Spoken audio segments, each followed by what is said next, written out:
Welcome to the locker. Back to the locker. New Year edition, 2023 edition. Season 4, episode uno. Episode number 1. I am A White along with Van Hiles back after a short hiatus.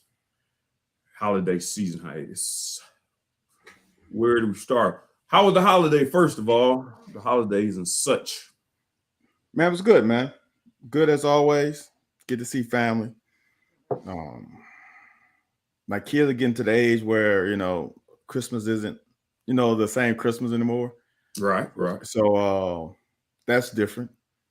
Other than that, good old time. It's nothing like being down south where you have to turn your AC on in a car in the end of December. I like that, man. I like the cold, man. I don't want to have no Christmas where you don't have to wear a jacket and a hat out. Really? Yeah, man. I enjoy the frigidness. Yeah, man. You were born in this.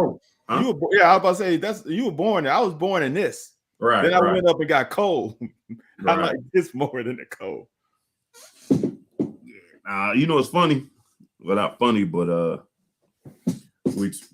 you said something about Christmas. I understand when your kids get to a certain age, Christmas ain't the same. It ain't really no surprises. They already know what they want. They know what they don't want. Yeah. But Christmas is changing in general, man. I don't know. I guess the world, the millennials, everybody I know has talked about it. And I'm talking about people who still got kids who believe, just the stresses of life going into Christmas used to be a fun thing to go shop, surprise, go out shopping. Now people don't go shopping anymore. They don't, it ain't the lines. Black Friday ain't the same. People complain. And I'm not saying either side's right or wrong. People complaining about Black Friday. Stores shouldn't be open. People should be with their families. And like I said, even in my family, the different parts of our family, they used to get together. Now all celebrate their Christmas together. You gotta understand, my mama's 70-something. My sister's 50-something. Her kids are all mid to upper 20s. Damn. So they should be doing Christmas, but now it's kind of like, but we all still used to get together as a family up in Twinsburg. We really don't do that anymore. So I think the part that Christmas not being what it used to be, I think there's something to that because your kids are older. But even us been going, same scenario for the past 5 or 6 years. I don't know. I think just the economy, the stresses of life. I don't know, man. It just really it ain't what it used to be. Yeah, it is. It's so impersonal now. When you can shop online, back in the day you had to go to the mall or you had to go to the store. Now, dude, bruh, honestly, and it's just me. I don't know when the last time I've been inside a store and actually shopped. Yeah. I've had to go inside the store to pick up my order, but I don't know the last time I went in the store and be like, and just browse, I might go to Target, I might go pick up something real quick, but I'm not in there long. Right. I know where I'm going. I park on that side. I go right in, self-check, and I'm out. Oh, yeah, that's a difference too. Because now, dude, our kids, man, well, my kids, your kids, when you finally have one, if you have one, dude, they ain't gonna never have to leave the house. Here, you right. I don't. You right. Like I said, my mom said if I can't get them what they want, she say use my credit card, get them what they want. If you can't get them what they want, just go ahead and she's just gonna give them a gift card. Here's the thing. Here's the telltale sign. Here's the tail sign. And I'm gonna put a survey out after this show. It's more general, not really sports related. Tell me this about you and your friends. How many people? This is what told me the big difference. How many of your folks put up Christmas decorations? Do you put up Christmas decorations? Yeah, I put the. Now I used to go. Are you doing the least minimal? Like I'm doing the minimal. Yeah, used to line up the perimeter of the house with lights and and then put up the stuff on the yard. The stuff on the yard stopped maybe 3 years ago. Then the light stopped the next year because the kids were like, we don't need that. So then that stopped. Now we still put up a tree, but yeah, dude, all that, yeah, totally, totally not the same. At my mom's house, we ain't put up a tree, and that's where we celebrate. One year we celebrated down in my house, and I think I put up a tree like the week before they came. I had one in the attic. Right. They at my mom's house, we ain't put up a tree in like 5 years. And Well, we got they all 20-some shit. No, but here's the thing. You're right, but one of them was 23, so he was still 18, 19. But here's the problem. We do got, my mom does have a great grandchild. Okay. So he's only 2. This is second Christmas. That great grandchild has his Christmas with the tree at his house. Right. Now that's the point I was making before. Everybody old enough. And then he goes to his grandparents' house and they still have a tree. Your mom is 2 generations down. Right. He done already seen 2 trees. He don't need to see another one. Is a boy or girl? I said he just automatically think it was a boy. Oh, it's a boy. Yeah, so he has he don't care no more. Right. He done seen, he don't care. No, he's still at that point, he's still at that point where he spent, like, I wanted to get him. He like whatever, what's that? Gracie's Corner. All the kids, no matter where you go into a store and turn Gracie's Corner on your phone as a child, like they do counting, months, alphabet, everything. You turn that joke on the Walmart, watch all these kids come around. So we was trying to get him a little pad. Like, that's the only thing he really knows at this point. Don't speak very well. So we like, man, open up the stuff. You know how it go at this age. Throw the damn tablet over there. And he wants the box and paper. Yes. He's still at that age, man. Yes. You just open up every gift 100 miles an hour. Where's the rest of them? Start opening up other people's gift. If it's right, he should start opening up other people's gifts. Yeah. But all right, man. Let's get to some things, man. I'm gonna save the Buffalo Bills stuff for late show if we can get to a late show, because I don't, it's gonna be hard to get off. It's hard to just get on that subject and get off. So right, we facts. Discuss that close, because it's something I want to discuss, which is not really big. But it pissed me out. It's just some nonsensical shit going on. So I just wanted to throw that out there to see if you witnessed anything of such. But I will say this. Here's been the big question in Anthony White's world. Uh-oh. And I mean my world. I mean my work world, my text groups world, hey, man, I listen to your radio show. I just wanted to ask you that world. And I'm going to sit back and let you do your thing. If a player opts out of a bowl game, should he be privy to all the rewards from it, to all the kudos, the facilities and such? You like Boss Man Fat, and we talked about this before. I'm curious. I got to go back and look at that episode when I get your answer, just to see if you give me the same answer. You can change it. But Boss Man Fat, back then, how I felt about it back then. But he ain't have nothing to do with the program. He like, man, look, I'm making this decision. I'm going over here. So it was just kind of like, okay, that ain't our teammate no more. Right. Some players probably was friends with him, but now they got what he do, so I ain't playing, and I'm still about to be here over here chilling, using facilities, eating the lunch, the meeting room with you. For what? So, if a player outside of the bowl game, does he deserve the privileges of the bowl game experience in your eyes? Man, there's so many. Look, there's so many layers to this. That's a hard answer to.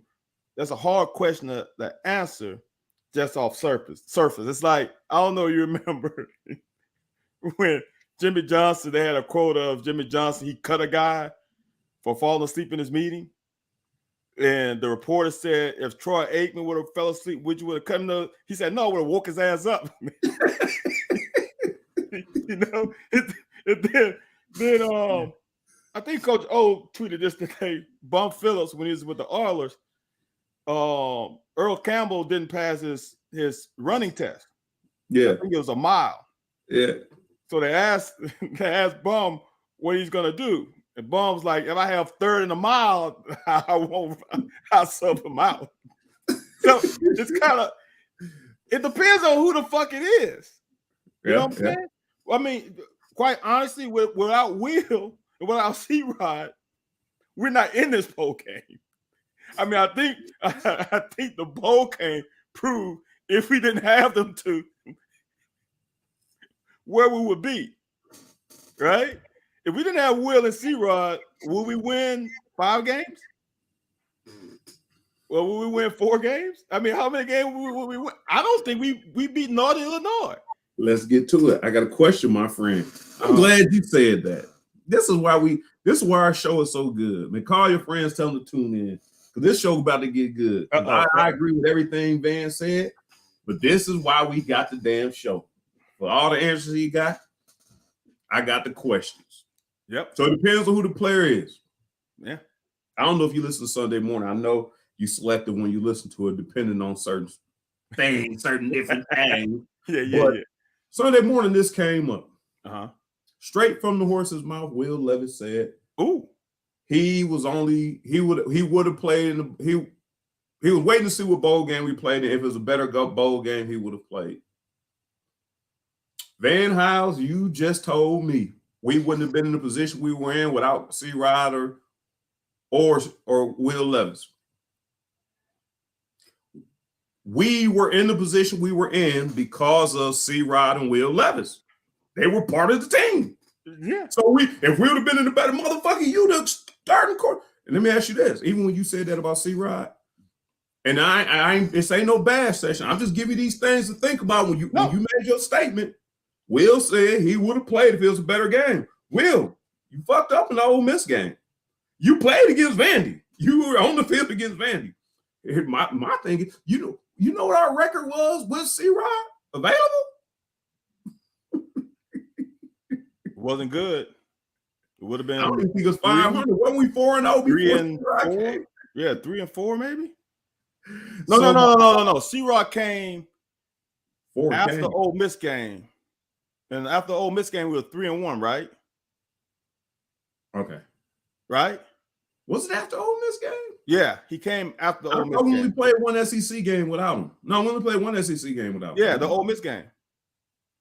No, Florida. Okay, Florida. You're right. So C-Rod didn't play Ole Miss. C-Rod didn't play Ole Miss.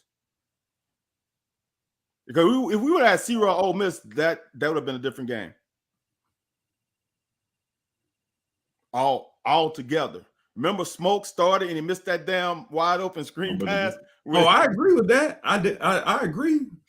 But I thought we played one SEC game without him. That's why I really wasn't concerned about it. Okay, yeah, we played 2. But go ahead and address my other situation from a player standpoint based off what I just told you. So Will said he would have played if it was a good bowl game. I think that right with you? Huh? I think Will's bullshitting. You don't think he was gonna play either way? I don't think he was playing. That No, hold on, Van. Hold on. C-Rod did play Ole Miss because we were in Miami, beat Florida, beat Youngstown, beat Northern Louisiana. Okay, so that was 4 games. Okay, I'm wrong. I know he was suspended 4 games. I thought Ole Miss was before him is all I know. Okay, so here's the deal.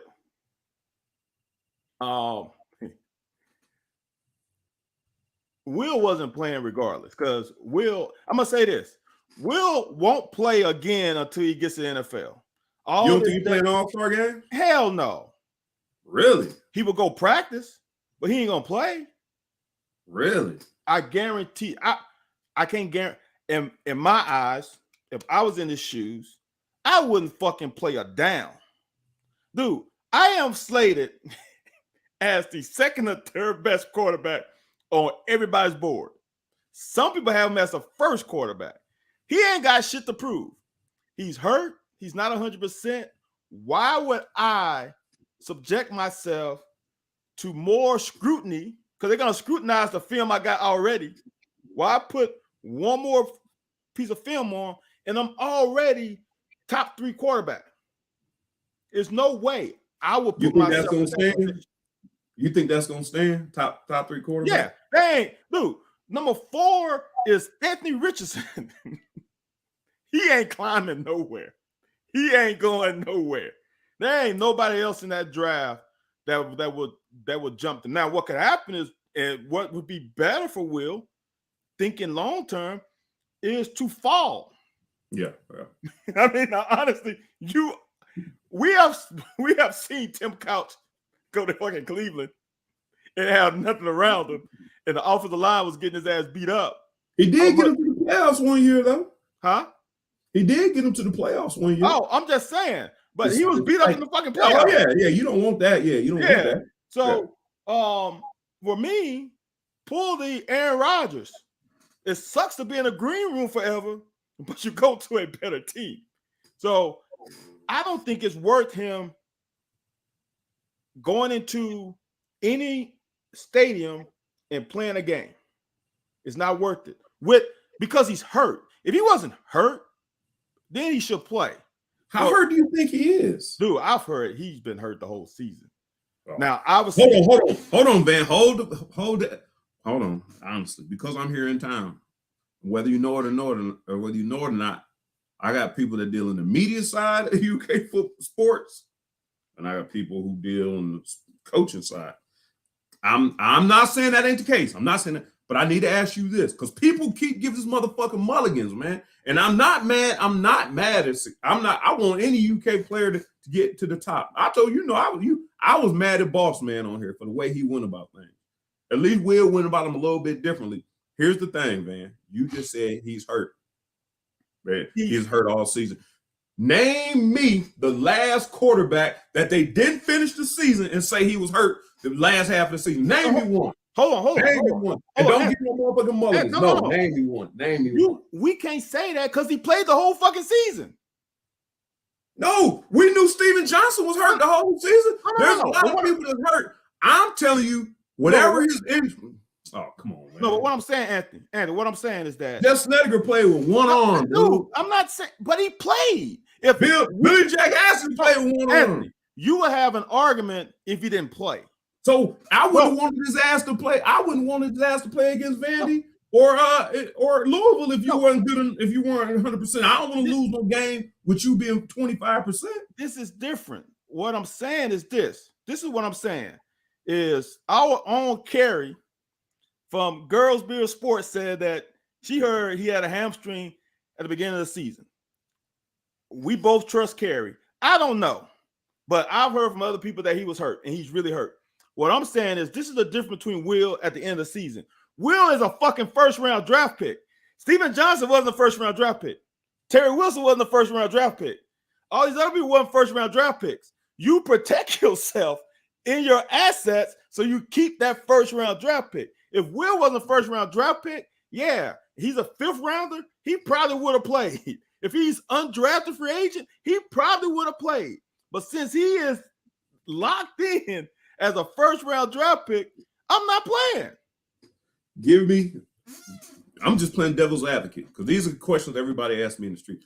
Give me 3 reasons. I know I can think of 2 that you can give me 3 reasons you are certain that Will is a first-round draft pick. Give me 3 reasons. Arm talent. He has the physical attributes, and he played under adversity this year.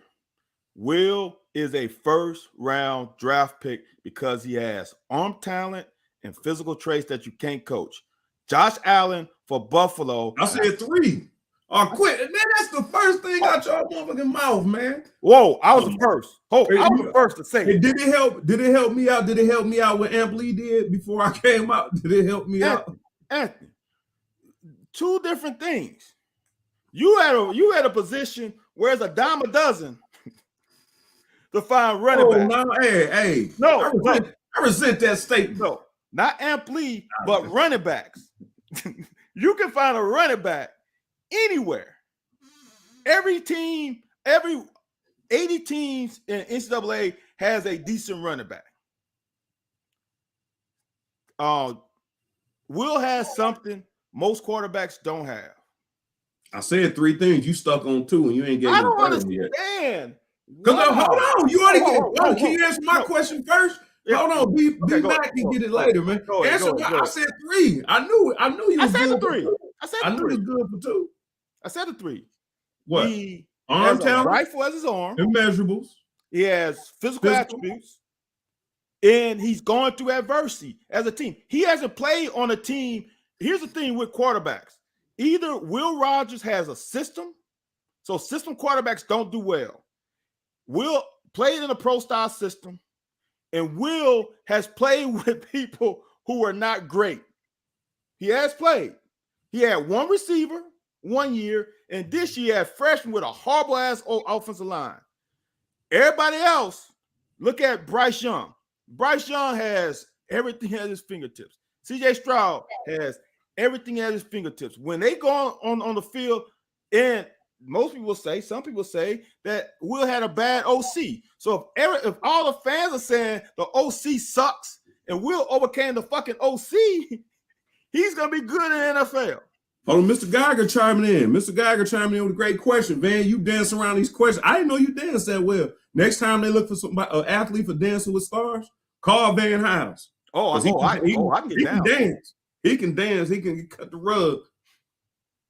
He said, Will, and here's the thing about it, and Van, you know as well as I do. Hopefully you do. Will, some of his sacks was some of his fault. His offensive line wasn't good. Wasn't good at all. So like you said, if he goes top 15, are they not taking into account what happened in the SEC? Or are you gonna go back to he was hurt? So hold on. This is gonna make me feel a little bit better. Is your thing saying, or is your saying that Will's not gonna do nothing? We may be on the same damn page. Will's not gonna do nothing because without you knowing nothing, you got to take a risk on me. And everything you've seen thus far, I'm a little bit above 50% potential. Because my last question I was going to ask you was, last year was a really good season. And he had one damn good receiver who was this year he has more good receivers. Hold on. But this season was average. Like this season, if it was average, it was average. If it was average. Across the board, name one standout game he had. No. And you said first round? How can you get first round and not have one standout game? There have been many quarterbacks. Damn, Tom Brady didn't even start his senior year the whole season.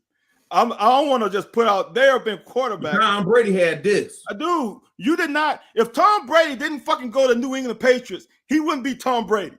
If Tom Brady wasn't in the situation he was in, Tom Brady first Super Bowl, Tom Brady actual first 2 Super Bowls was because of that damn defense. Tom Brady won the last 3 probably. The first 2 or 3 was not because of Tom Brady. So Tom Brady got several others with different teams. Tom Brady got in a situation, and that's why I'm saying the NFL. Look, this is what I try to tell people. Everybody in NFL is really fucking good, from the first rounders to the undrafted free agents. There are no fucking bums in NFL. Now, there's some people who don't produce in NFL, like they are projected to. It's not because they're scrubs. Sometimes it's a fucking system. Look at fucking Daniel Jones. Daniel Jones for the Giants. They was ready to get his ass up out of there a couple years ago. He gets Dabo there, and now he's balling out. So did Daniel Jones become better, or did the situation around him become better? There are so many good players that come in NFL and flat suck for NFL players, not for us layman people. They'll fucking whip our ass anyway in anything they want to do. There's some players who get into a bad situation.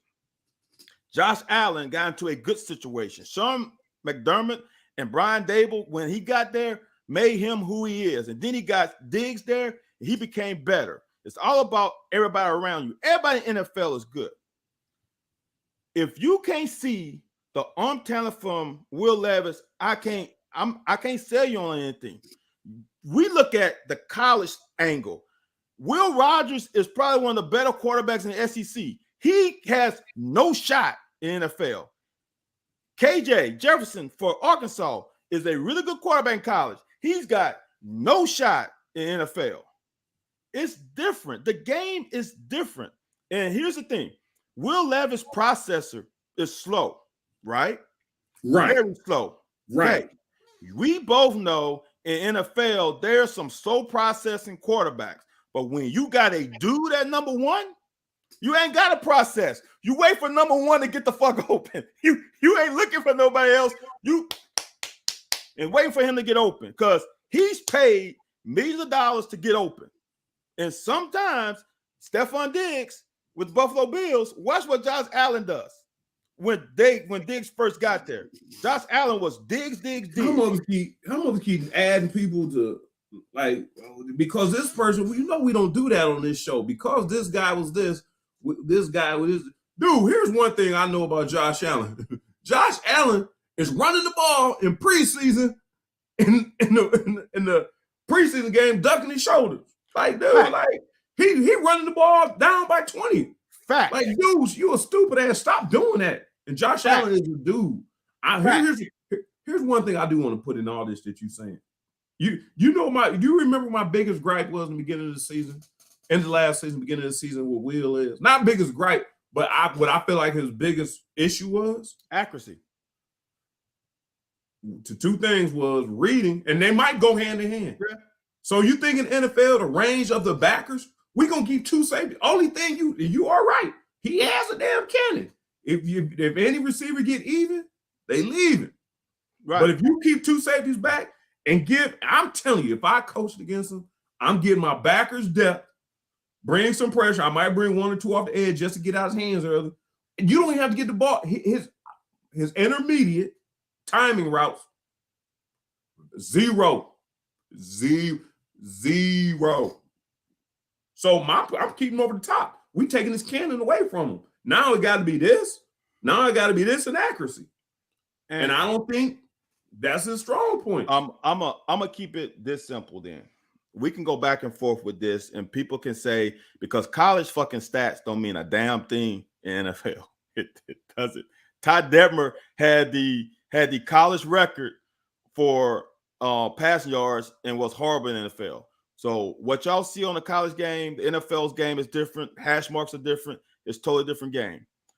When the NFL's GMs, it's like buying and selling a house, right? It doesn't matter if you don't like them. It doesn't matter if BT don't like them. It doesn't matter. All it takes is one GM. And when Anthony Richardson is labeled as a first-round possible draft pick with the fucking year that he had, if you think Will had a bad year, if you think Will can't process, if you think all the stuff, Anthony Richardson is worse. And his ass is projected as a first-round pick. Like I said, it still remains to be seen. You know what? You keep comparing them to Josh Allen and other people, and this is not a knot. It is a knot. It's gonna come off as a knot. It's not be a knot. But the thing you're really saying to me is what you're saying to me right now. If this is where I believe you don't know, you said if this is what you're saying to me. Tim Couch was certified first round. Now, if he didn't go, if he got landed, maybe in Brady's position or Ben Roethlisberger's position, yeah. Somewhere we got some established, you got some protection up front. We gonna hold on. Do you remember the scuttlebutt? Do you remember the tension between Tim Couch being the first round pick? You know who the debate was about? I know. Akili Smith. Who? Akili Smith. Yeah. They went to Cincinnati. Right. Garbage. And a bad thing about Akili Smith, he only had one fucking year. I'm like, how can y'all judge a guy? Will only had 1 year. Tim had 2 years. Will had 1 year. Oh, Will had 2 years of starting though. I'm saying you said one great year. No. Akili had one NFL caliber. Let me scratch that. Akili had 1 year, and that 1 year was a great year. Oh, he only had 1 year playing. Yeah. Oh. Akili was I think a JUCO. Oh, okay. He only played really that 1 year. I'm gonna say this too. The NFL, y'all don't understand. This man played with if you saw the game in Iowa, this guy played with a bad O-line. if you don't. It's kind of weird how people say the O-line was bad for C-Rob, but they won't say the O-line was bad for the quarterback. His O-line could not pick up a fucking stunt to save their life. Get the ball out of your hands, though. Huh? It might have been. It could have been. I give you the only thing, Ali Mulligan, I can give you. It could have been scheme. It could have been play calling. Because you got to have hot routes. If they come after you all the time, work on finding the hot routes. I have said on my breakdowns, dude, they were bringing 4 a lot. I said that Will could have stepped up in the pocket and helped his O-line. I've said that many times. Y'all, I don't understand why y'all hating. Y'all hating on Will. We're not, man. I think he's getting a lot of unwarranted credit, and this all stems from this all stems from him not playing in the bowl game. Right. That's why Will is getting a lot of credit. And here's the 2 things. I honestly think Will because here's the thing. People want to go off of one game. CJ Stroud didn't run all year. He had a really great game. Do you make him a great NFL quarterback off of just one game when you see all the rest of the 11 and there was issues? See, that's the kind of thing that I'm like, well, y'all only watch one game. I've watched CJ Stroud many games, and I'm like, is he better than Will?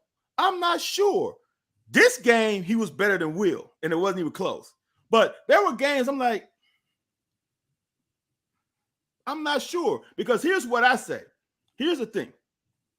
And you're going to get on me with saying this, is that if you put CJ Stroud and this Kentucky team, would they be better? This year? Yes, this year.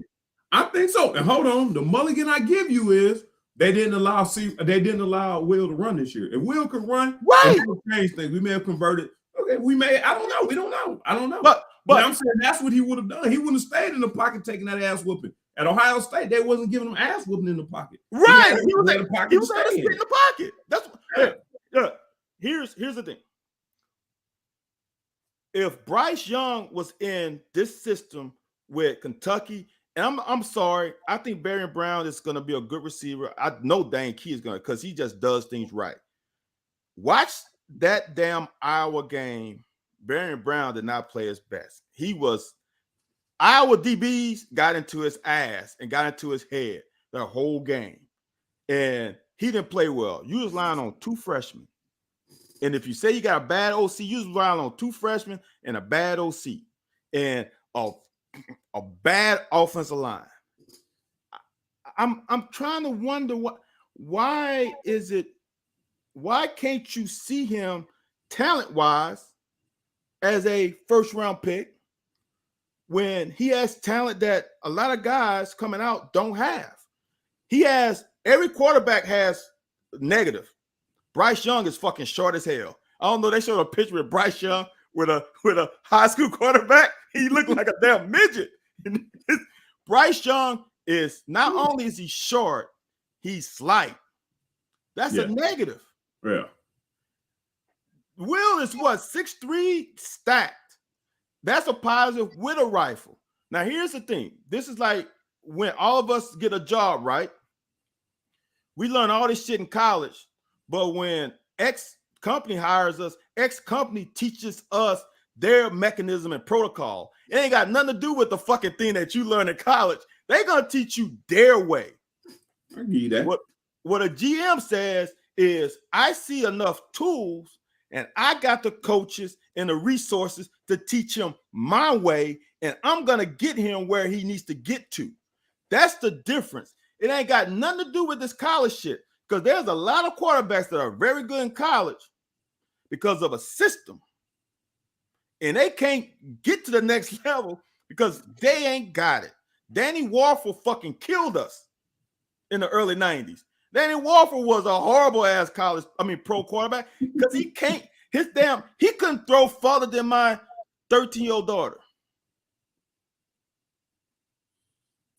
He kicked Van Haal's ass. Hold on. That fucker also ruined. I'm gonna say this: him and Chris Doran ruined the trajectory of Coach Curry in that team. If we win that game in '93, the trajectory of this program is different than what it ended up being. Yeah. and he beat my ass 2 more years. He wanted to remove all doubt the next 2 years. Right. You damn sure right. Shit. Yeah, I agree with Wendell Childs there.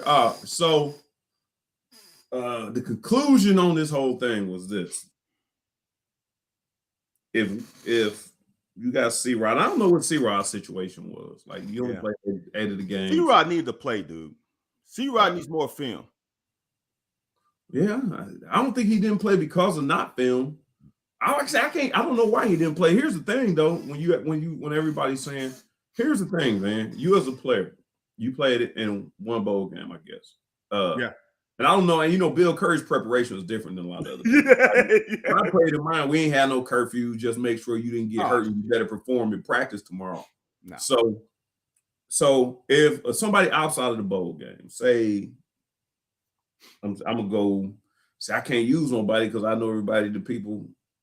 All right, say we go to the bowl in 95. Jeff Speedy decides he ain't gonna play in it, but he's in practice, in the locker room playing whoop tile, he grabbing steak. So we on the trip, we going to practice, we in the back playing grab ass, the game's on, so we every night we going out coming in hammered. We ain't playing, we going out every night coming in hammered, right?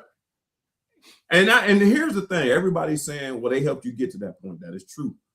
The setback is, and this is where I kind of, back to you on, and I agree with you. If he's injured, I said that all along. If he's injured, no, he shouldn't play. Like, don't risk your future. But you also said he ain't gonna play again before the NFL. But I also feel like, dude, you helped us lose to Ole Miss. You helped us lose to Vandy.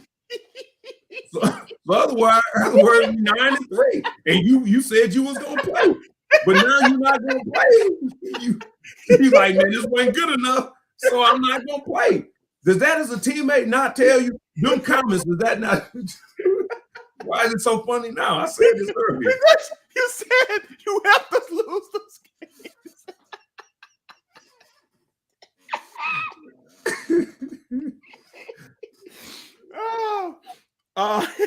I would say this. Now, we have gone through this once before. If I'm the teammate, I ain't going for that shit. I'm pissed. I don't really want you around us, period. If you ain't playing, go find somewhere else to work out at. Now, that's the way I would have been back in the 90s. Now, these kids are different now. They are, you know this, they are different. They did. Hold on, real quick. They did that to Boss Man, but Boss Man set up the last game. When the Boss Man played the last game, then didn't want to play the bowl game. But go ahead. Again, it goes back to Jimmy Johnson cut the guy who fell asleep, and he said, "I would have woke and try to hate man ass up." Hold on, but Chris C-Rod ain't higher rated than the Boss Man was. So C-Rod deserved not to, huh? You say higher rated? Yeah. No, Boss Man, what is second round draft pick? Oh, hold on. Two totally different situations. C-Rod's been with the program for 4 years. Boss Man came as a C-Rod been with the program 6 years, I believe. It was. It's 5. It's at least 5. Is it 5? Yeah, it's 5 or 6. Yeah, it's 5 or 6. He was redshirted? He came in with Benny Snell, didn't he? No, AJ Rose came in with Benny Snell. Hold on, I'm gonna tell you, it's 5. It's at least 5. I know I looked up. It's at least 5. Okay, it could. I don't know. Boss Man was a mercenary. He was a renter corner. C-Rod's been with the team for a long time. There's a relationship with C-Rod and the coaches. There's a difference in that circumstance. But I'm with you. This is as a player. As a player, I've said this once before on this show. Will, you helped us, but we also helped you become a first-round pick. So it works both ways. Without you coming and we accepting, because I'm going to tell you one thing. There ain't too many locker rooms, because you know this. We as players are loyal. If let's just say if Bo Allen was still here and he was the guy there, right? Bo Allen was still there. if I appreciate Bo Allen, man, fuck this guy coming from Penn State. Man, we riding with Bo Allen. I don't care how good you are. Bo Allen's been to 2 spring practices, 2 morning workouts, 2 summers, 2 all this. He our dude. That other dude is arm lengths away. I don't give a fuck. Them motherfuckers brought him in there. They ain't ask us because we were cool with what we got. Yeah. So that's how we would have rolled back in the 80s and the 90s. So for Will Levis to come from another fucking university, it'll be different if Will Levis was Patrick Mahomes. He put up 4,000 yards at Texas Tech, right? Will Levis was an unknown. So now we looking at it like, fuck, we got a guy right here. Why are we getting him? So now for us, if we in that circle like these new cats, if we allow him in our circle and say, come on in, brother. Come and get these neck bones and this cornbread and these collard greens. Yeah, we good. And these black eyed peas. Come on, eat with us. We're gonna elbow to elbow. He needs to appreciate that because it could have been the other fucking way around.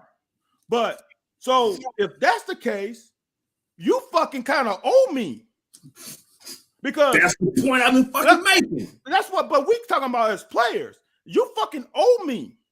We are a senior class. We fucking haven't lost a bowl game in 4 or 5 years, and now your punk ass is gonna decide not to play because you want to be a first round pick. We want to fucking continue this legacy. Now the fucking team who fucking ended the bowl streak was damn 2022 senior fucking class, and I got to fucking live with that for the rest of my life. The fucking people before me won bowl game. Now it's gonna be like, hey Van, when you come to the reunion with all your boys, man, remember y'all lost and y'all motherfucker caught. Y'all stop the streak. Like, as a player, I'm pissed. I'm really pissed more at C-Rod because your punk ass got us in trouble and missed 4 fucking games. We missed 4. If you play those 4 freaking games, I guarantee you we win 9 games. So we be in a better rhythm. We've been a better. So now we would have lost if he was already in the groove. Well, so you did something to hurt our season.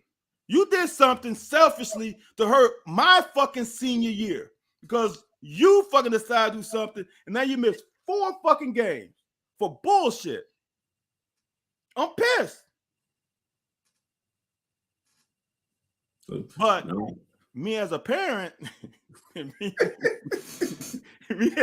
I understand.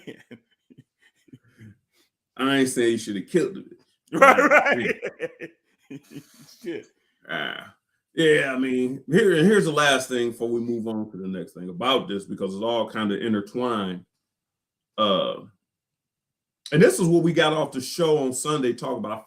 I know this whole session sounded like we beating up Will. I think I'm with Van. I'm with everybody. Will has the talent to do it. My whole thing kind of is as a football player, and this is why I wonder with the culture of football, especially UK football, which culture ain't very deep. Like the tradition ain't very deep. That now all of a sudden, within the last 4 or 5 years, we ain't playing in bowl games. We this, that, and the other. We first round draft picks, which is fine because Josh Allen was a 4th pick. Well, top 10, he was top 10. But it's kind of like now, is that what we came to? Like you are proud of what we did. Shit, I'm proud of what Andre Woodson and them did, man. Now I'm a damn extremely proud of what these guys doing, going to bowl games, putting guys in the league. And now the stuff that we went through, because this is what they said on the show when he said, well, Will, he's projected to be a first round pick. I said, Tim Couch was projected to be the first pick overall. And I said, Courtney Brown and LeVar Arrington was on his ass. Like they was on his tail. Well, it was different then. Yeah. Because we fought for what we wanted. So, like, my biggest, and I'm going to end it with this. This is the last question I'm going to get to. I'm going to end it with this. That, like we said, Will was in Happy Valley. Nobody knew who you were. Huh. You came here and met a guy named Wandale Robinson. Yeah. And things looked bright. Yeah. And you had a big blue wall and all this, everything looked bright. Now, a year later, you're doing commercials, name, image, and likeness, cool. You got projection. And so what? And this is what we left the studio talking about the other day. What is Will's legacy going to be here? Are people going, oh man, Will Levis one of our great? And I'm not hating on Will. When I was hating on him last year before I seen him play, and I said, I apologize. This dude can play. Like I like this dude. Is it going? I think he's going to be on the level of Shaden Sharp. Like you came here, not quite that bad. not but I'm saying, put it like this. What has he done for the University of Kentucky? Has he done more for University of Kentucky than the University of Kentucky has done for him? I fight that battle every day. I feel like I came from Ohio. I feel like I left this place better than it was when I got here. I'm going to say this. I'm going to say he left it better because of this. And this is the only reason. Without Will Levis being here, we don't get Barion Brown and Dane Key. And if we don't get Barion Brown and Dane Key, we don't continue the potential of elevating the offense with recruiting. So I'm going to say it's even, but I'm going to say this. Will not playing this bowl game is like Tom Brady in this last season. What do you think about that? Yeah, that too. But so if he bums out in the NFL, then he would never shit in UK. But if he balls out in the NFL, then all of a sudden, it's still for me. If he balls out, it's like he still didn't win 10 games his senior year when expectations were high. If he would have left after last year, his legacy would be on par with not on par, but a little bit under Benny Snell and Josh Allen, because he took us to a 10-win season and we did shit offensively that we haven't seen since Andre Wilson. Or maybe Mike Hartline. No, Andre Wilson. Mike Hartline was good, but Andre Wilson he put up some shit. So playing this year hurts his legacy. Even if he balls, even if he's an all-pro, this year still hurts his legacy. It will make it a little more tenable if he wins. If he doesn't, then it's like, why didn't you play the last bowl game? Your ass went and busted in the next level. You might have done better if you played the last bowl game. That's what people are gonna say. I would say this. I think it should, and it's not. I think not playing this last bowl game should hurt C-Rod's legacy more than it hurts Will. Dude, do you understand? C-Rod had a chance to break the fucking record, and his ass decided. I know. So it's like, dude, you gotta look. If you break that record, because there's some ballers on that you jump, Mo Williams, Sonny Collins, and Benny Snell. If you jump those two, Benny Snell and Mo, your legacy is cemented, because no one can. That running back record is going to last a little bit long time if you break it. And for you to do the things that you did, to miss the 4 games and then to come back and miss the bowl game when you still had a chance, I think his legacy is a little more tarnished than Will Levis's. Because he, honestly, if you really think about it, C-Rod is one of us. Right. Will Levis is a renter Kentucky boy in essence. Yeah. Wow. With that being said, I'm gonna add another wrinkle, which is gonna lead us to another subject. So, if MF and who is it, Devin Leary? Mm-hmm. Devin Leary come here and put us back on track. 9-10 wins. Hold on, and I'm coupling this in with your reply. Justin Rogers said he gonna go. You know, I know somebody who knows a lot about Justin Rogers. Yeah, Justin Rogers said he gone. And there's one other thing. There's another thing. Did we ever talk about your boy Valentine declaring? No, we haven't. Okay, yeah. If Devin Leary comes and balls out, and Liam Cohen is the OC, that will help Will Levis. because then people would say if Liam Cohen was here, with Will Levis, he wouldn't have made. He would have still. We would have won 10 games, and he would have been this, right? Right. If Devin Leary comes in here and busts us, then that doesn't help Will at all. Because then they're gonna be like, well, what was it? The Justin Rogers thing, man. We on the locker, so I'm gonna be real. Justin Rogers is a loss because he's a body. He's a depth. He's rotation guy, right? So now you lose a rotational guy. But I'm hearing on Twitter that he's a big loss. Oh my God, what are we gonna do? Pump the brakes on that. Now, in my opinion, that Justin Rogers wasn't fit for our scheme. Justin Rogers wasn't a nose tackle. All right. He didn't have the motor. He doesn't command a double team. That's a problem as an anchor on the 3-4 defense as the nose. So a lot of times we have to run. This year we ran a lot of odd man fronts, which means he shifts over into the guard center gap and everybody moves a gap. Now they move his ass. Right. All right. So he doesn't command a double team. He doesn't have a motor. That's for nose tackle. He can't play a 4 tech because he's not long enough. What, he's 6'1", 6'2"? Right. How big is Deion Walker? 6'5"? 6'6", some shit like that. Yeah. How big was Calvin Taylor? 6'5"? Yeah. 6'7"? I think Calvin Taylor was 6'7". How big was Josh Pascal? 6'3", 6'4"? Yeah. You need length to play the 4-eye technique. And he can't play the 4-eye because he's fucking 6'1", which means he's probably 6 feet. So he's probably close to 6 feet, 6'1", right? So in our scheme, he doesn't fit our scheme. Hold on. I got to go find my charger. Go ahead. Okay.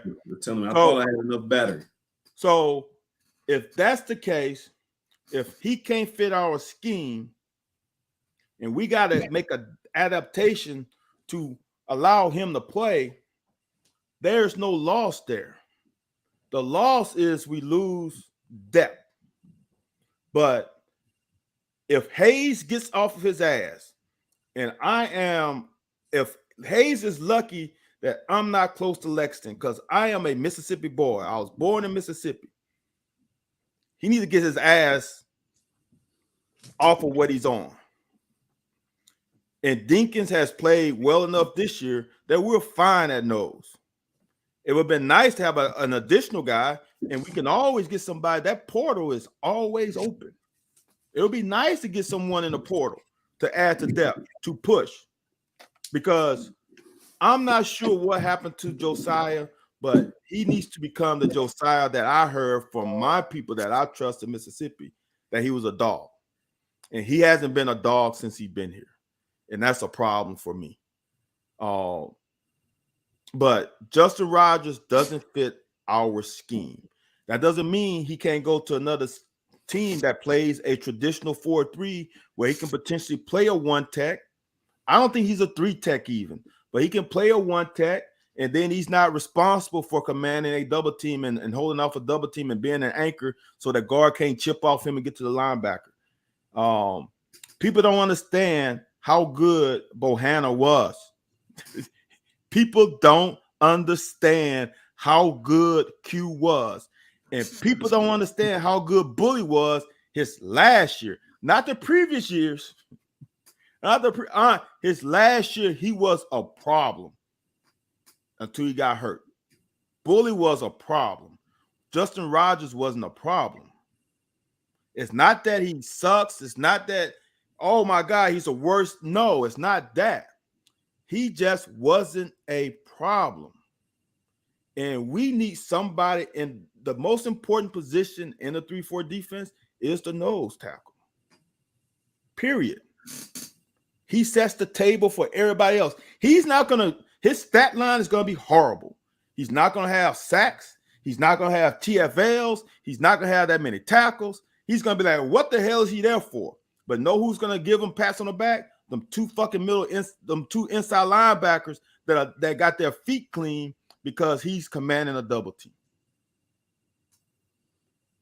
My concern with Justin Rogers was somebody told me he was flirting with the NFL, and when I'm thinking like, dang, that'd be one of the, but that'd be up there with Boone Williams. But Boone Williams was awful exciting. Yes, he was. The one thing when you talking about his ability to play, I never think, and I was unaware for the longest that he had a major, like a damn hip surgery coming out of high school. We honored our scholarship. I thought you told me that. Huh? I thought you knew that. I thought you told me that. I might have, but I mean, no, I've known him for a while now. Okay. But I'm saying when he came, I'm like, man, this dude's 5-star. And, we had to overcome some hurdles for him to get back to the player we started recruiting prior to his senior year because of the injury. But we held up to him. Right. And that's where his inability to play. He doesn't, like you said, he doesn't command a double team in the zero. But his hips don't allow him to do much in the shades in the one. So it's kind of like, man, if we need you to plug, I mean, I guess. And that went away at times. But my problem is this. Who's telling you if you go somewhere else that you can play here, but you couldn't get in the starting lineup at Kentucky? Like who's telling you that? When I'm sure Coach Stoops, the D-line coach is telling them. I'm sure that Coach Stoops is telling them, look, man, stay with us.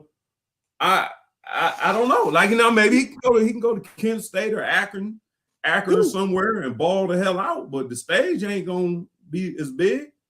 I hope it's not NIL money, because this is my thing. If it's NIL money, right? Are you going to go to a team that's great enough and start there? Because you need tape. And he is going to get more tape here than anywhere else. Especially this year. NFL money is way bigger than NIL money. Yep. Period. And here's the thing people don't understand is you can never make that money up. I don't care if you become an all-pro and they got to pay you $600 million after your second contract. But you miss all that money from that first contract because you worry about NIL money. So that $600 million could have been $700 million. But that $600 million is $610 million because your ass went to another school and didn't start. I don't get it. I'm going to say this because we on the locker. How much do you think Deion Walker's and all the adulations and all the awards and all the pub and all the hype and all the extra stuff that Deion Walker is getting is affecting Justin Rogers? I think they're pretty big. It's pretty big. Everybody else keeps saying that. Everybody keeps thinking it's a money thing. But look. What? See, you asked me this question when the NIL thing happened, right? About the locker room. I don't think it affects everybody, but it does affect some. Yeah. What if Justin Rogers found out that Deion Walker is making more money than he is and getting more deals potentially than he is, and he's a older player that was a 5-star? And that's the problem for me that I have with Justin Rogers. And it's not his fault, totally. But when you come in here with 5-star, and when you come in here with the stuff that I saw on social media with this, I'm a 5-star, I'm a baller. 5-star players are immediate game changers. They want to step on campus, they that dude. It took them 3 years to even come to a play like, oh, I see him on the field. And the two, I'm going to say this, now I'm done, because now I'm about to get petty because he's leaving. Because our boy Stu put too much fucking time into him to get him to be able to leave, fucking leave.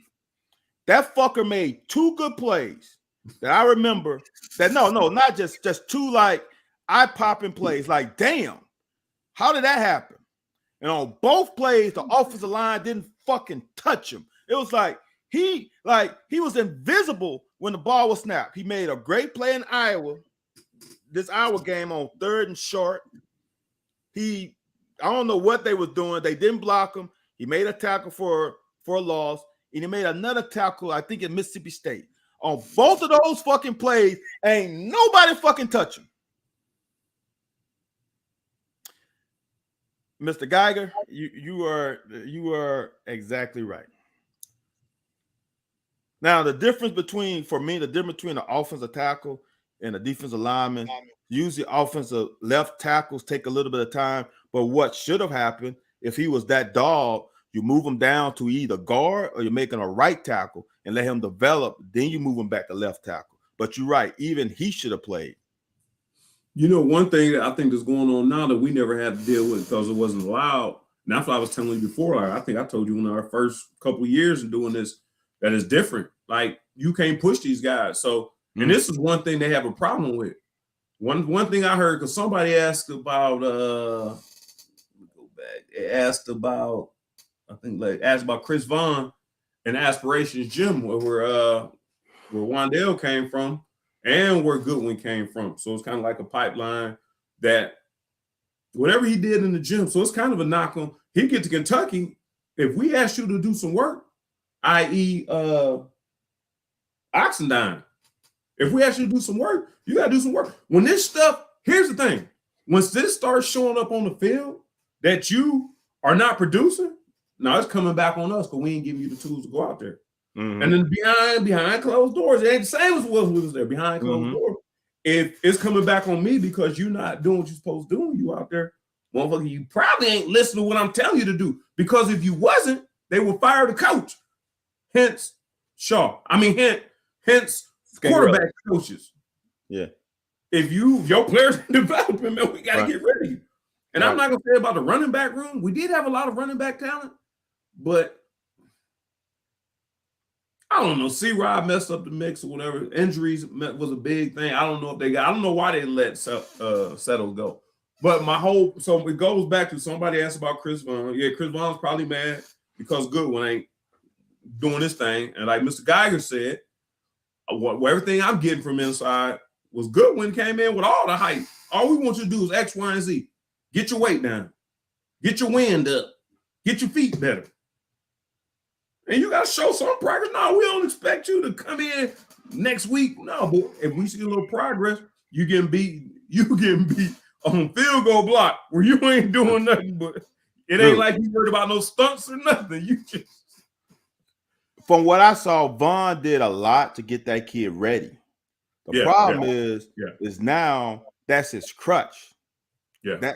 When you ain't there, you know, the worst thing, and I tell my kids this, because I'm not going to push you. Because then when I'm not here, what you going to do?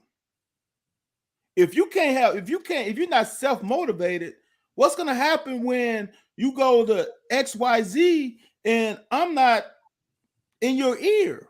Right. Yeah. And that's what happened is now he's not accountable anymore. Because we both know them coaches ain't gonna. We got other players to coach, and we ain't got. If you ain't gonna do it, all right, then your ass can get up out of here. But look, this is what happens. We talk about this all the time. I'm gonna just reiterate it. Everybody in college was the best player, or at least the best 2 to 3 players on their high school team.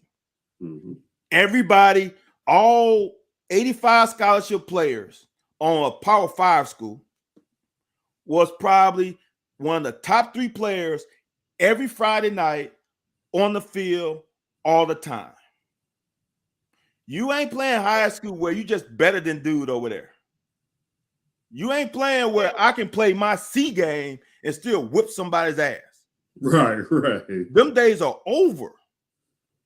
And if you don't prepare mentally and physically, your ass will get handed.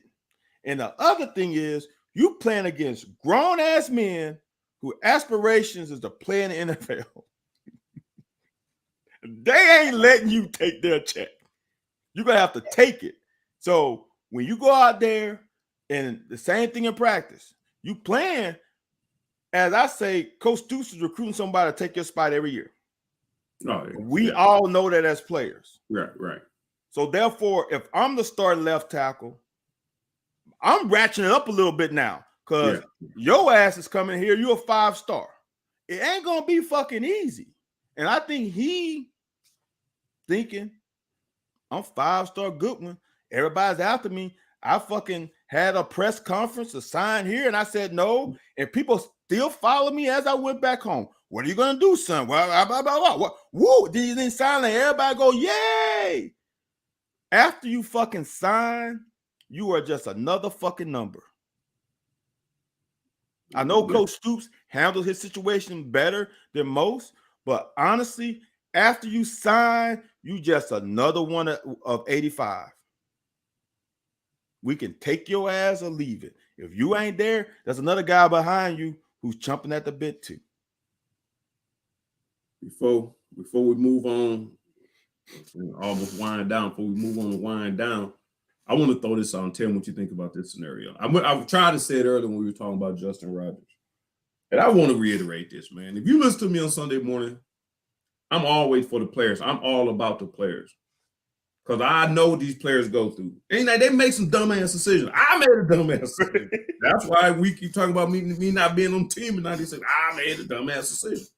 And nobody knows about it because I came back and I felt like I owned up to it. And there's no social media. Right. Oh, we didn't have social media. And the game has changed a lot. So the things we're saying about these players are true feelings that most people in the media ain't going to tell you. One, because they ain't in the locker room like we are. Two, they may not have a platform. And three, they might be, concerned about backlash from other outlets.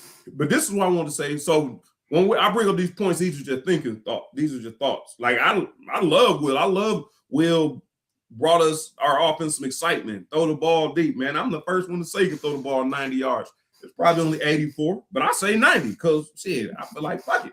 Right. But here's the thing. Tell me if I'm wrong. And we got Wendell Childs chiming in. He up there in Michigan, so he know a lot of these kids. He know Square, Walker, Rogers, some of them guys. You tell me, ponder this. Justin Rogers has conceded defeat for the next level. To the point where everybody on here saying, and this I think everybody's on to something. I'm on a money grab now. I'm not playing another down after this year. You might go practice squad. Shit, practice squad now is like 400,000, like 450 or something. Minimum is like 6. So maybe I think he feel like, I ain't gonna get to play, man. Let me go somewhere where I get NIL money, rack another couple hundred. Call it a day. Maybe get a shot in the NFL. What do you think that? Because a lot of people are saying his whole thing is him leaving for money. I'm not going to say that's probably not the case. And I think that probably is the case just because of everything that you're hearing and what reason you got to live here. You leave here, you done moved up, your last year, you done moved up the chart. You got more playing time this year. You've been buying into what coach is telling you. And I know the coach is telling you, stay with me. We gonna get you where you gotta be. It gotta be a money thing. But do you think like right now, like man, damn this man, I'm gonna play my last year and make some money and just be good?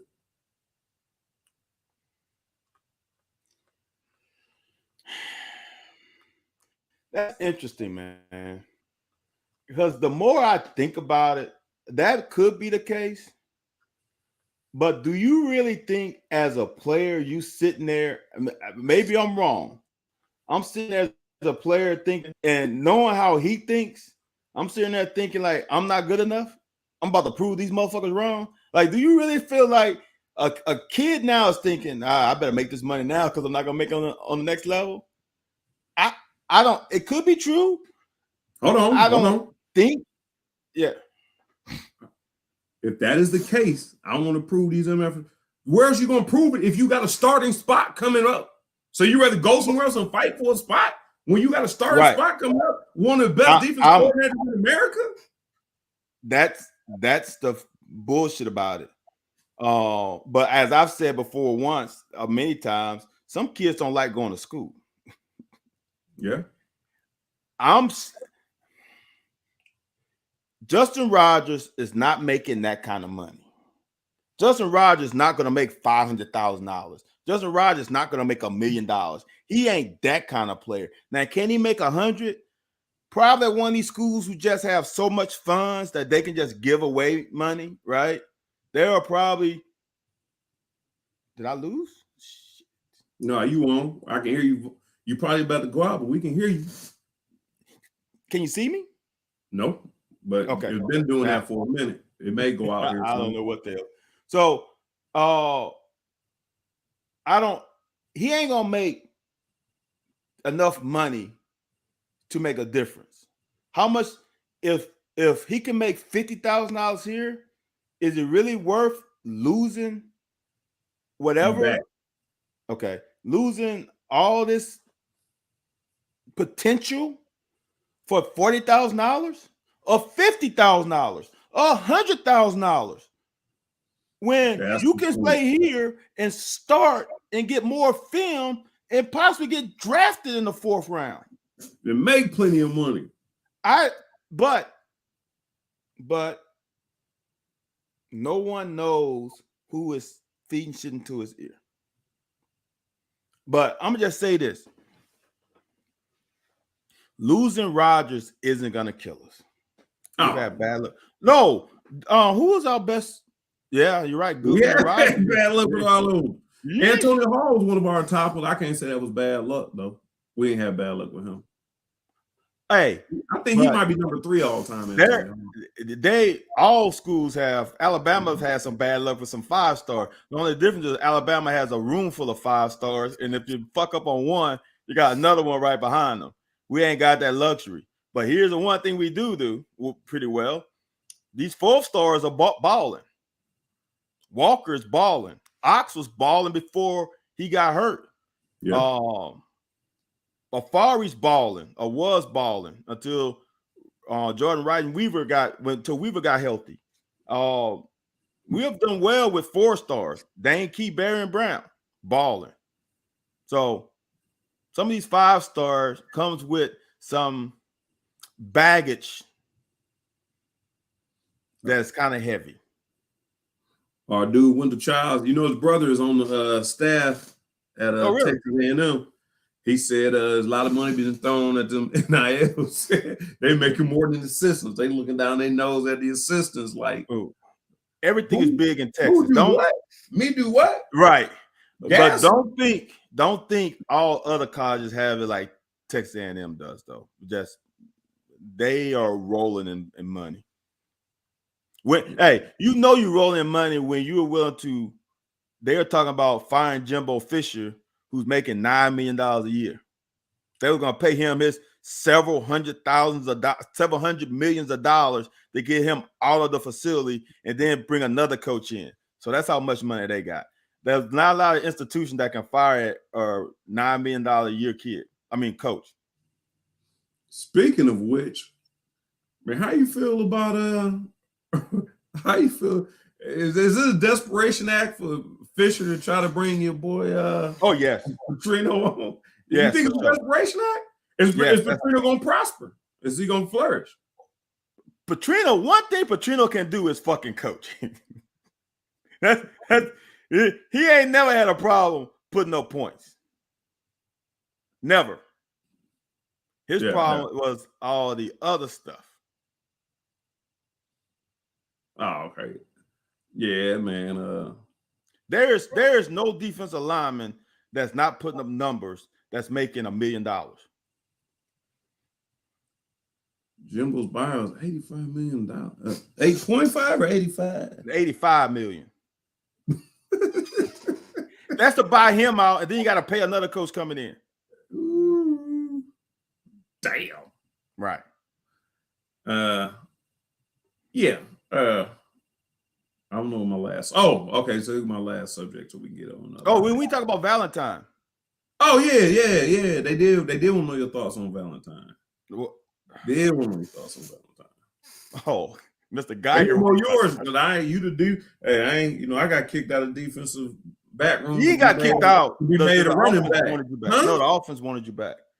So, well, they didn't give me no vote. I mean, I've said it on here earlier that I don't like the fake dog, all that fake bravado.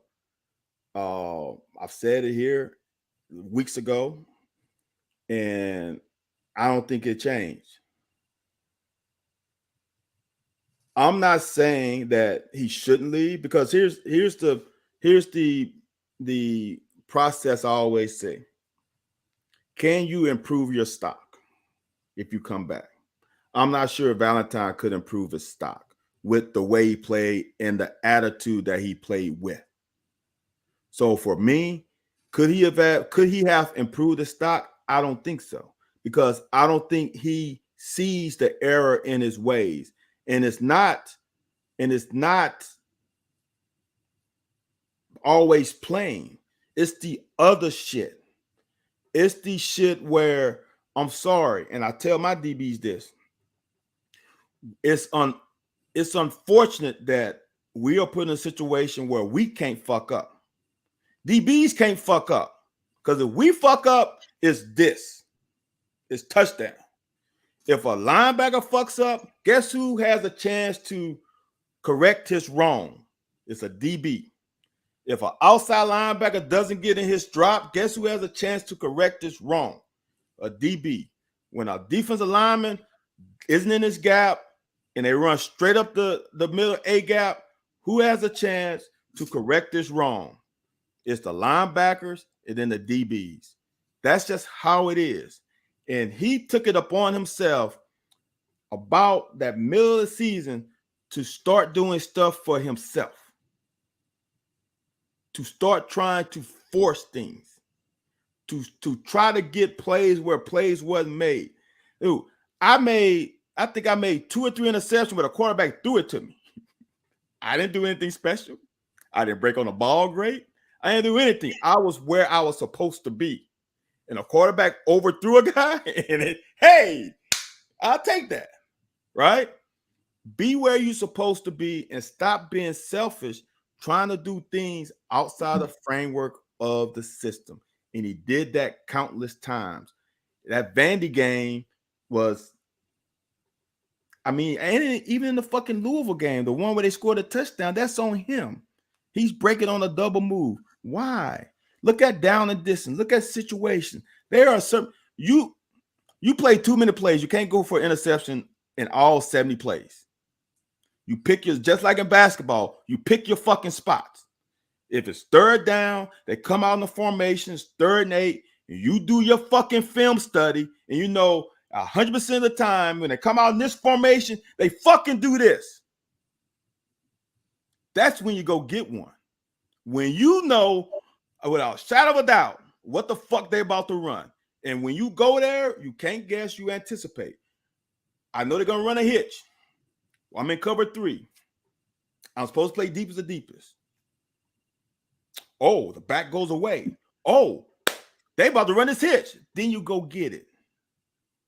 But he wanted to be the hero too many fucking times. And he made bad situations become worse.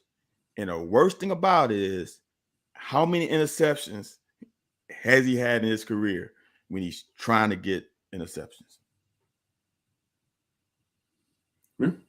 Harold, because it's fake. That is fake. I've said it so many times. Boss Man was cocky. Boss Man was more than cocky. Boss Man was on another level of cocky. And he ain't do the shit that Valentine did. Think about that for a second. All that bullshit after the play and looking at a player and blah, blah, blah, and all that shit, that's fake, man.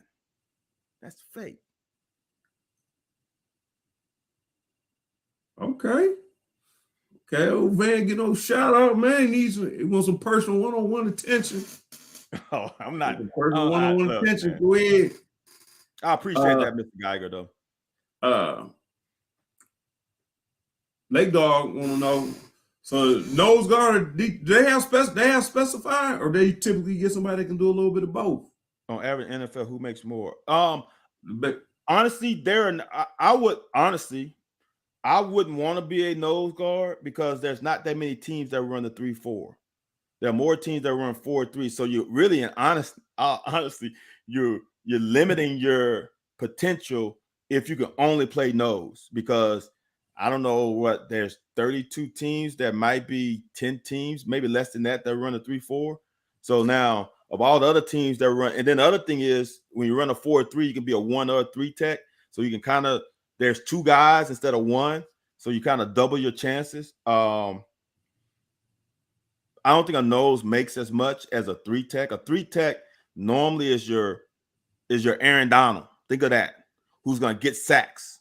Don't those noses have longer longevity? Those noses be around for a minute, don't they? If you're good.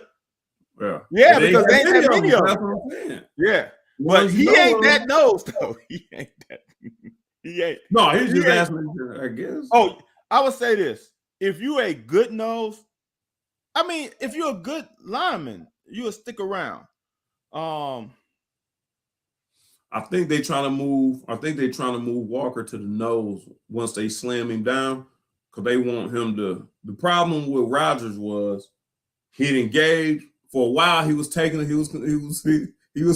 demand in the double team, but that's all. We getting a double team. We ain't getting rid of nobody. We not getting here or there. We not grabbing nobody coming through the A gaps. But I think they think that Walker can make some noise on the nose. If you get a double team, that's good. Shit, if you don't get a double team, that's a negative play. Ass. He is going to kick that center's ass. So that's where that's where I think we're getting to. He can have win to do it. But I did notice that Coach Stu played him a whole lot for a freshman, man. Like, say, he got his wind up as the season when he still got baby fat on him, though. I've had this conversation with somebody a lot, somebody whom I respect. And I totally get what he's saying. You don't want to waste him at nose because he's disruptive. We have seen him be disruptive quite a bit. He can be disruptive at nose too. And honestly, we have ran enough odd man front where you can move his ass around too. He can play nose on passing downs and go skinny with him, Ox. It may be, I don't know who would be the other pass rushing defensive lineman or linebacker. You can move him down. He can play nose then, and then on first and second down, play him at a 4 tech or play him at a 3. Just move. He's too good to play one position. Yeah, honestly, he should play wherever coach wants him to play. He should play if they come out in the formation. Hey, motherfucker, move over. I'm playing nose this play because I know where they're going. You know what I'm saying? He's that good. So, man, wherever he wants, look. Whatever Justin Rogers wanted in NIL, give all that shit to Deion Walker. Because he deserves. I think Deion Walker might be taking. That's why he was one of the first to say he won. I think he might be taken care of well enough, which probably made Justin Rogers jealous. That's what I'm going to say this. I'm going to say this, and I'm going to say this and get off of it, just because I like my relationship with the people that I know, and I like to keep them close to me. Right. You know who the defensive line coach is. Don't think that position gonna be vacant. Don't think we gonna miss it. Now we could use it because we know what we got and we know what his development pattern was. But the fact he ain't here, you don't think, or you think we better be, poor us. We ain't got nobody to play. We ain't got nobody to play interior line for us next year. Hey. Right. Look, I mean, we kind of beat around the bush a little bit. If ain't nobody saying anything about him going in a portal, hey, that's a fact. Now that's a fact. The only people who are saying stuff or media members because they don't understand the process. They want, I'm gonna say, they want to get clicks. Big loss. Read my article. He's not a big loss. He is a loss. Losing any player is a loss. But to make it seem like this is going to hurt the team, how many times have y'all, here's the thing, how many times have you noticed when he wasn't on the field? How many times have you noticed when Deion Walker wasn't on the field? That's the difference. How many of y'all talk about Ox and him losing weight and how that affected him? We talk more about Ox than we talk about Justin Rogers. I mean, just to be honest. And not to say that's a positive, but we are wondering what happened to Ox because he lost all this weight. Right? And no one until a couple days ago, when he announced that he was in the portal, no one was saying a damn thing about Justin Rogers. Well, to be fair, for 2 years on this show, we did have a Justin Rogers watch. Oh, well, I mean, we did have a Justin Rogers watch. Besides us.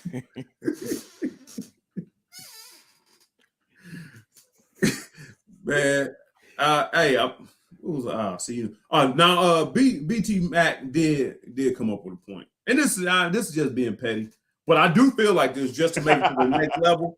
No, like, have you ever had coaches? When Curry wasn't that, you couldn't have your shirt like hanging out. We're not talking about your shirt coming untucked because I used to like to do that in high school. Let it come tucked. You know, we had big ass baggy shirts though. We had them, but you have your man wear what they call that? Whatever gear that's stuck tight. You don't need your shirt. That just looks sloppy and you're already a big dude, but have your stuff tucked in. And Anthony, he got so much equipment now, he should have it stuff. Anthony, when you balling though, it don't matter. If he was a slouch out there, you'd be like, what the fuck? But since he's balling, but I'm saying, come back in next year, we're gonna groom you up. Hey, look, because the NFL scouts looking. Honestly, this is not a knock on by any means. Do you think if you watch it, this something tells you like you don't see any NFL players like that? No. Well, because they get fined. We know that. Yeah. When we play, I don't know. I think it might be a little bit more when you got in. When I played, it was $10,000 fine. Damn. No, it was 5. I'm sorry, it was 5. And if you got again, it doubled. So every time you got a equipment or whatever they call it, equipment fine, it doubled. Yeah. So it went from 5 to 10 to 20 to 40 to think about it. So that's why the motherfuckers kept their socks. You know, when I was with the Rams, Isaac Bruce wore tights all the time because they had that blue on top. So he would never get fined because he always had blue on. I'm like, damn. So yeah. Yeah. All right, we're gonna get up out of here on this. This is the transition we was making to the people leaving. To the people coming in, Van House. We got Ray Davis from I don't know, Ray Davis ran up in our ass. Yeah, Vandy. And our crib. So he used to, he do good over here at Kroger Field.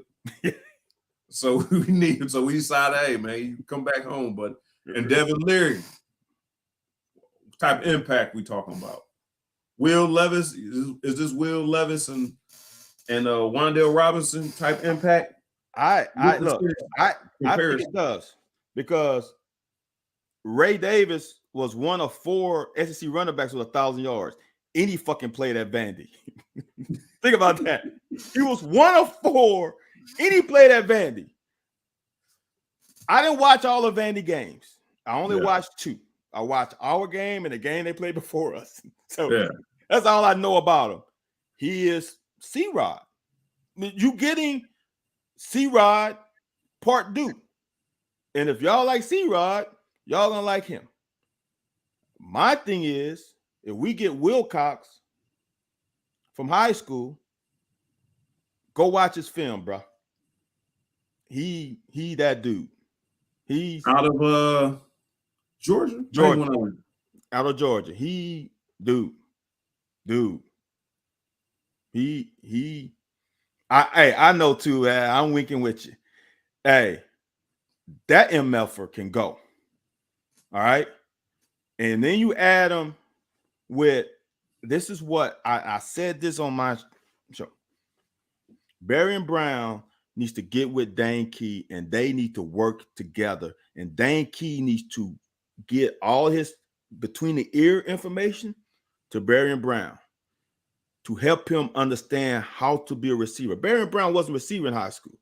Yeah. He needs to get with his peers and with his coaches and learn the position and how to become a great receiver because he's got stuff that Dane Key doesn't have.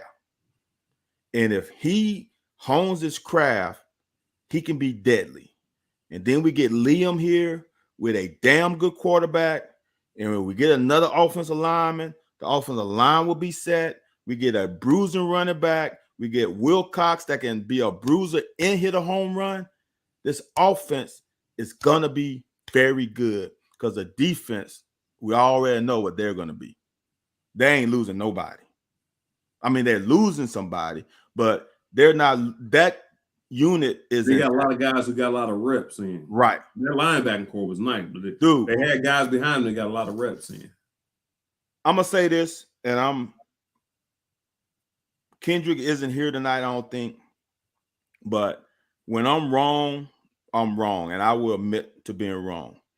I was on here saying that I think Square and Jones needs to go so we can see the young boys play. I was wrong because the young boys were not quite ready. And Jones came back and balled his ass off. Right. And I hope, and I said this on the show later in the season, I hope Trevin Wallace and Thrower and D-Jack understand how to prepare themselves and get themselves ready for spring, summer, fall, and season by the tutelage of DeAndre Square and Jock Jones. They could not have played behind two better teachers of how to play the fucking game. And I hope that they keep in contact, ask questions, because those two dudes played their ass off. Unfortunately, they got hurt that senior year, but them two dudes, dude, man, my hat's off to them two because they played their ass, and I was wrong. Ain't nothing wrong with that. Before we get up out of here, you are some Cat fan. That was the other point I was making. But does who's RB1 next year? And what Larry said, that's a huge difference. We had to get Will in here to find out what he can do because he hadn't played nowhere. Right. We got Larry coming in like, hey, dude, we know what you do. Go out there and do what you do. Will Levis has a 56K modem. Devin Leary has a Pentium i7 turbo chip. The difference is he doesn't have the arm that Will has. Yeah. But his processor, I watched tape on him at NC State, and that MFer gets to number 3 in a heartbeat. He goes 1, 2, 3, and he's on 3. Yeah. If he can stay healthy, and if and when Liam Cohen comes here, this man will have the best talent around him than I can remember since you guys with Couch. Dude, he's got Andre Woodson. Who was around? Keenan Burton, Stevie Johnson. Oh, okay, yeah. All right. Since Andre Wilson, I'm sorry. You're right. Well, Burton and Stevie played at the same time? They backed a little bit. It was, and they had to do to play to Cincinnati. That was Antonio Brown's trainer, Glenn Hope. Oh shit! All right, yeah, you're right. Johnson. All right. I'm wrong. Since that team, dude, he's got Dane Key that is a technician. He's got Barry Brown who can take the top off of coverage. He's got Caddis and Dingle. And Cummings is going to come back to being a Cummings. And you get Ray Davis, and I'm telling you, this damn Wilcox, I don't know if you guys remember Junkins for Ole Miss. Oh yeah. He is on that level. All right. And so now you got those two, and then Ton as the third back. You said third back. Oh man. Dude, Anthony. Oh man. Anthony.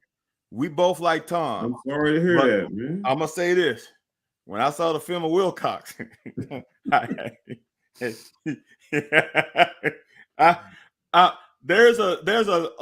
another level of intensity and power and speed that he's got something. Leonard Fournette like or different than that? No, Fournette was huge. This guy's so damn big. I didn't know Fournette was that big. Dude, Leonard, dude, I saw Leonard live. That motherfucker, dude. He was Derrick Henry like. He tall? Fournette's gotta be like, I would guess he's like 6'2".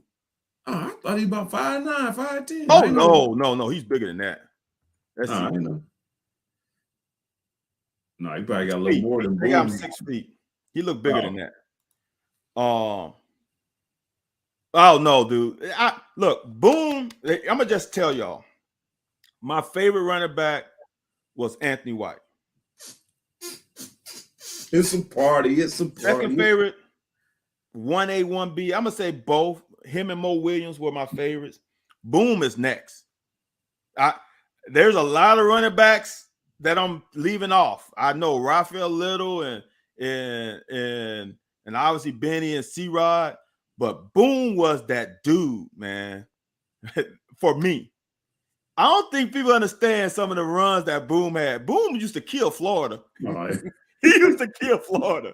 And during a time where Florida was good. Right. Boom was that dude. Boom just made bad. He should have played another year. And here's the thing that, and we need to get off it. Here's the thing that we need to understand as players. Timing is everything. If Mike Vick would have came out in 1997, he would have been a bust. Because they were all looking for a 6'6", 6'5", stand-up pro-style quarterbacks. He came out at a perfect time where they was moving to different era offense. If Boom would have stayed another year, 2 years later, they're changing the offense to a little more wide open offense. That's the problem. Boom, if he would have came out a year later, he would have had another year to maybe go to practice squad, maybe another 2 years practice squad. Then that third year, the offenses started to change. And he would have had a better chance of becoming a third down back and maybe had a sustainable career in the league. Because, man, that MF could go, man. You know, the only problem, what I heard from a lot of different people, and I witnessed with my own eyes, I was at his pro day, his senior year, or his last year. When you say a brother can't catch. Oh, he can't catch? Oh, no. I never seen such. I never seen oven mittens. But my thing is, like me and you both know in college, man, a joke, dance, gone. But in the NFL, man, you get increased. If they hit him a couple times, he ain't gonna last. He ain't big enough.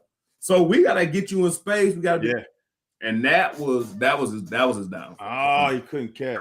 When I say couldn't, it ain't like, he ain't got the best. And it ain't because I'm not saying he on my level. I'm talking about it was bad. Like swing routes. Did he need contacts or something?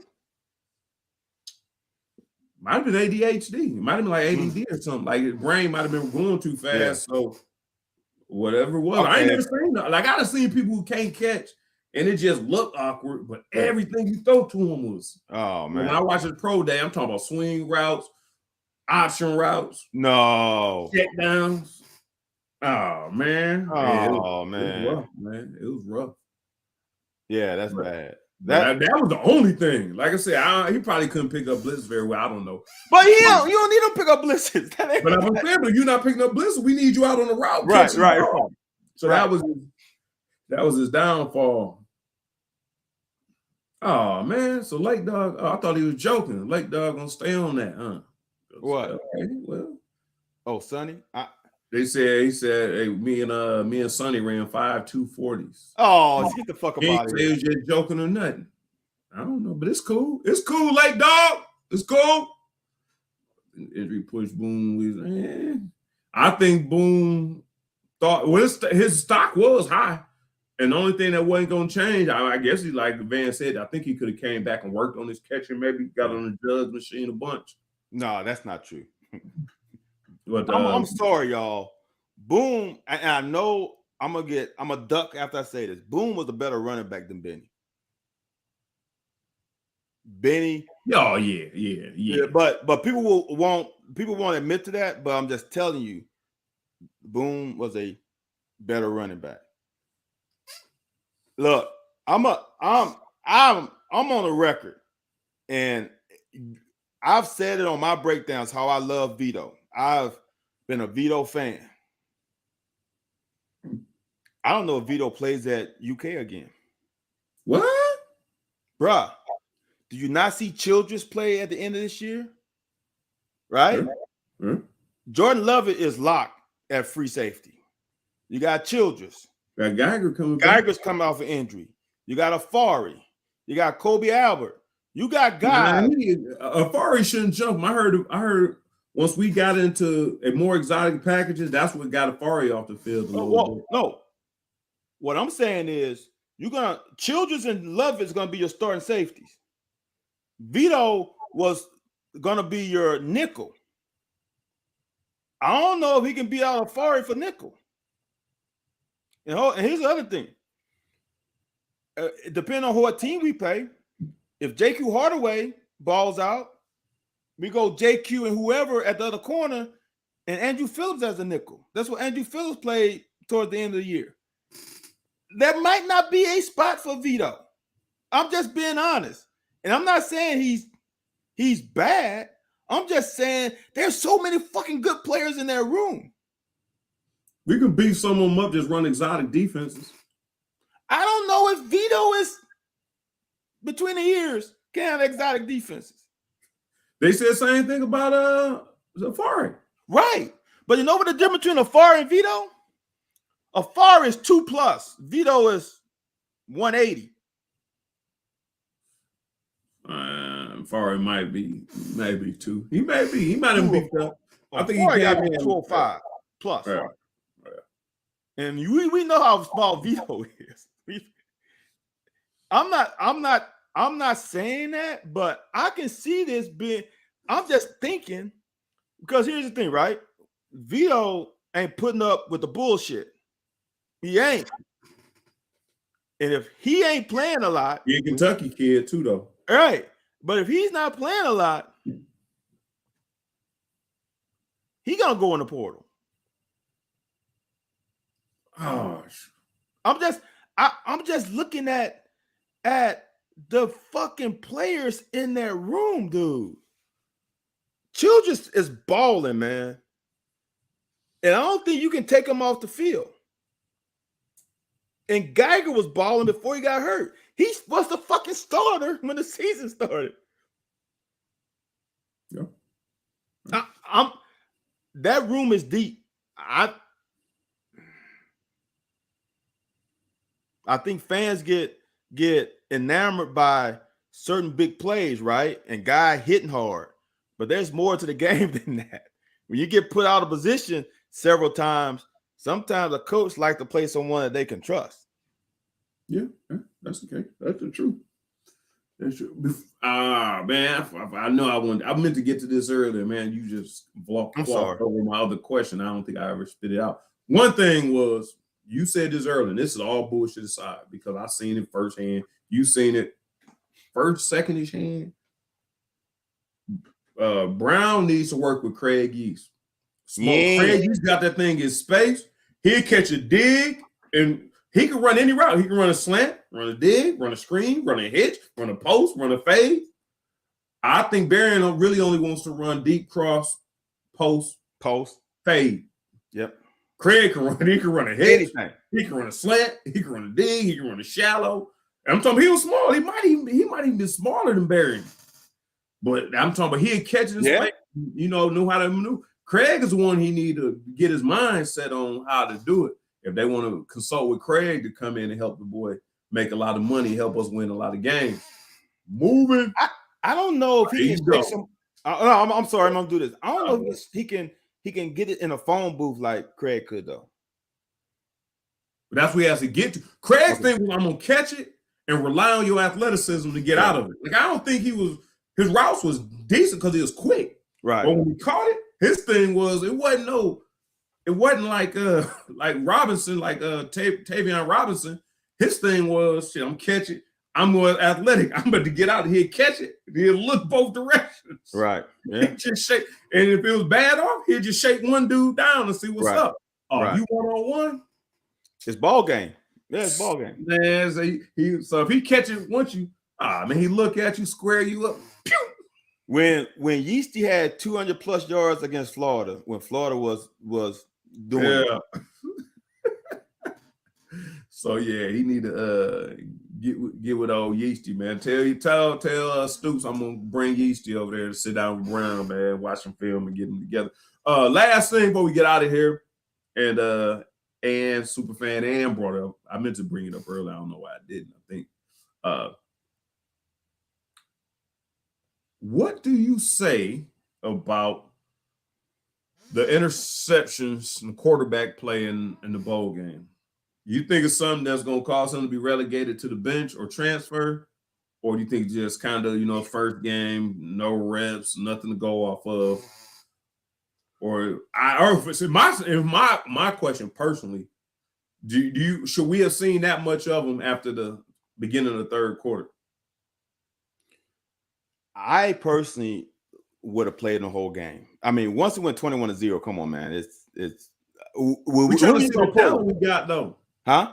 We trying to see the talent we got. Yeah. And Hogan played Iowa. For me, in my opinion, the first interception was on him. It wasn't it was a bad decision. It was he didn't throw the ball well. Yeah, that was just a bad throw. Yeah. The second interception is on the fucking coaching staff. Why are you fucking throwing the ball back inside your 10-yard line with a minute left, knowing you're in a bad situation, that offense ain't driving 90 yards in less than 2 minutes anyway? Why are we fucking throwing the ball? Run it, try to get a first down and punt it. Their offense ain't done shit but one time. They had 2 plays and they got a touchdown. Why throw the ball after he just threw a pick 6? That made no sense to me. Wasn't Will Levis the play caller? Didn't they say Will Levis was offensive coordinator? I hope not. I don't think so. That's what the rumor was. I don't think so. That they passed the ball way too much in that game. It made no sense. I understand getting the game off to sell them down. Then after that, let's run the ball. They can't do shit. They can't do shit, and we can't do shit. But why would you give them an opportunity for a defense that has put points on the board before? Why get them in a situation like that? So you want a bunch of pushing and shoving. Right. Oh, right. A sumo match. So. Oh, okay. No, that's what the rumor was when Will said it. I just said he was going to be calling the plays. I'm sure he helped, but whatever. All right. We're not taking any more calls. Well. Oh, shit. Really? Really? His ears were burning. Yeah, man. So, he better keep his job, man. I heard, hey, good to see you, Coach Stewart, Coach Anwar. I think Justin Rogers said your ass out of here too. That's why he left. But that's our man Anwar Stewart, man. We about to get up off of here though. So I think he's up in the native land. I think he's up north Canada. He's in Canada? Okay. Yeah, I believe he's in Canada with holiday time, visiting family or something. So he might be his time might be off different. He might have thought he was getting right on that extension don't mean shit. Get your ass up on there. If Justin Rogers told us Anwar, it's either you or him. He'll come back if they get rid of you. But man, this dude's stupid, man. He said, "Play me, hey man, give your boy a cut, man. I'll bring you bottled waters and whatever you need, man. Go ahead, put me on, man." Yeah. So, man, we appreciate y'all coming on back, man. I'm sorry we shorted y'all the last end of the year, man. Family call, that family time, man. But it's good to be back in the saddle. I didn't plan on going 2 hours, but we got the thing cracking, got it rolling. Got it cranking, man. Good stuff put out there. Yeah, man. So this is a whole new year. You're going to see some changes as we go through the year. We're going to try to upgrade it a little bit, man. You know, this platform is just basically for us to come in here, man. I see people joining there. So we got players joining, family members of players joining.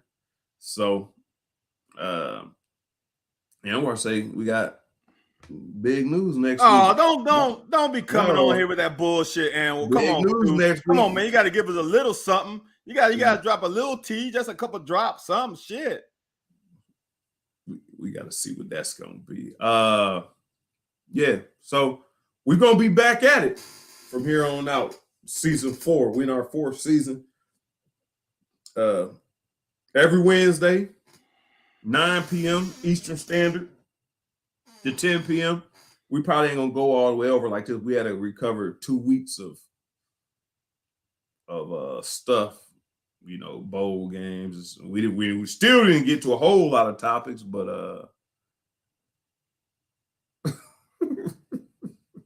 but we Wilcox confirmed to come. Don't be saying that shit. Don't be saying. We gotta get that facts. Chip. We need that facts, Cobby. I don't want to hear that shit. Wilcox confirmed. I haven't heard shit. Hey, look. Hey, Stu, it's only us and like 5 more people. This shit ain't getting out nowhere. Drop us. Hey, man, where I know we done blow. Hey, the names we see on here are just the ones that are signed in. There's plenty of people that can watch this don't even sign in. Fact. And if you live locally, when people start stopping you in public or at work, but man, I watch your podcast. My coworker, I'm like, I've been cussing, man. Empty cup. Hey, man, hey, we need to stop checking in on this. Right.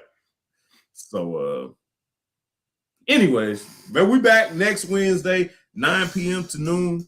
Stu, if you're available, man, you come on 9 p.m., not 10 p.m., whatever time it is up in Montreal. But he came on at 10:30. Yeah. We appreciate everybody. Farmer trying to get to he trying to get the tea.